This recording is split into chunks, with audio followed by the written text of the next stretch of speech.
We are all curious, nosy, and sometimes even jealous individuals. What do I mean by that?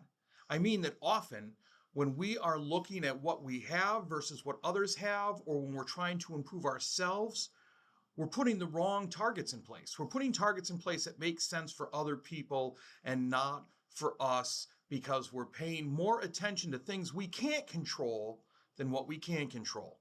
And that causes us to miss out. Hey everyone, Dr. Jones here with another one of your weekly messages. And this weekly message, I want to talk about the idea of plowing your own field.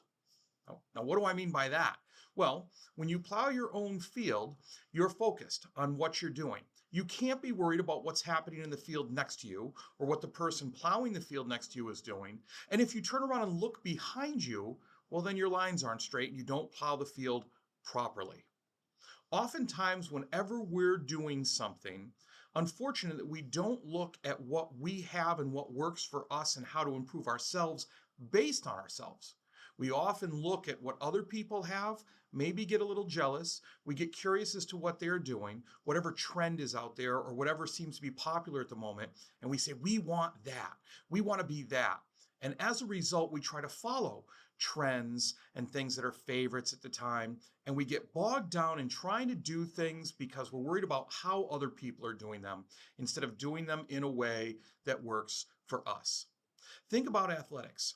If you're in athletics and you're practicing and competing, you can't be worried about what the other person is doing to prepare. You have to prepare yourself and try and move forward on your own based on what works for you. You have to plow your own field, so to speak, because how often have you ever heard, well, we've got to go back to basics, return to fundamentals? That's plowing your own field. That is focusing on what you're doing because it works for you, because you can control how you practice, which ultimately leads you to controlling how you perform. Same thing with academics. You can't study like everybody else studies. You can't get those great grades that other person gets unless you focus on yourself and control what works for you when it comes to studying or working hard.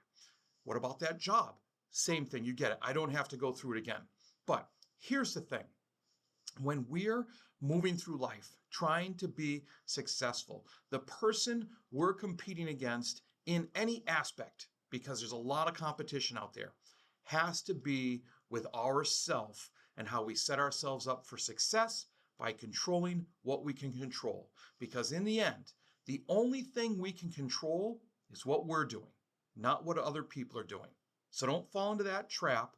Make a plan, stick to it, focus on it, and you'll notice that you don't have to worry about what other people are doing because you found your niche. You've found what works for you, and you're more successful than you had hoped when you started. That's it for this week. Thanks for listening. I never take it for granted. And as always, be purposeful, act with integrity, and continue to build your character. Have a great week.